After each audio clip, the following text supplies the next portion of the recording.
आता पाहूया टॉप 9 महत्त्वाच्या बातम्या। उपमुख्यमंत्री अजित पवारांचा आज खडकवासला विधानसभा मतदारसंघामध्ये परिवार मिलन कार्यक्रमामध्ये आज दिवसभर अजित पवार आजी माजी पदाधिकाऱ्यांची भेट घेणार।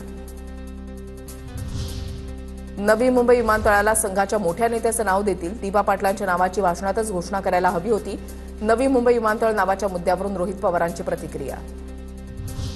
बीडमध्ये पवनचक्की कंपनीकडे मावेजा मागणाऱ्या शेतकऱ्याला पोलिसाची धमकी। कंपनीने मावेजा दिला नाही म्हणून शेतकऱ्यांना काम थांबवलं म्हणून पोलिसाची धमकी। घरकुल लाभार्थ्यांना 10% मोफत वाळू मिळण्याचा मार्ग मोकळा। महसूल मंत्री बावनकुळेंच्या आदेशानंतर सुधारित निर्णय जारी। पीएम आवास योजना आर्थिकदृष्ट्या मागास प्रवर्गासाठी मोठे बदल। रक्षा खडसे यांच्या जळगावमधल्या पेट्रोल पंपावर दरोडा प्रकरणामध्ये 5 संशयितांना पोलिसांनी ताब्यात घेतलं।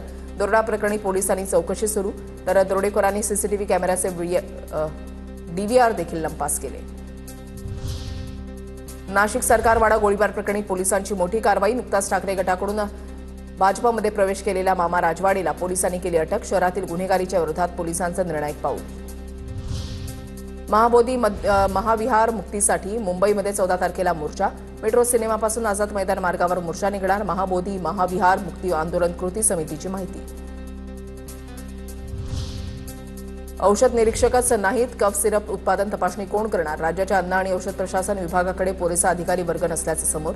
200 औषध निरीक्षकांची पदं मंजूर असताना सध्या केवळ 45 अधिकारी कार्यरत। राज्यातील जिल्ह्यामध्ये 7 पारेषण वाहिन्या उभारण्यासाठी शासनाची परवानगी। छत्रपती संभाजीनगर, बीड, अहिल्यानगर, नाशिक, वसई, तळेगाव या ठिकाणी पारेषण वाहिन्या उभारल्या जाणार।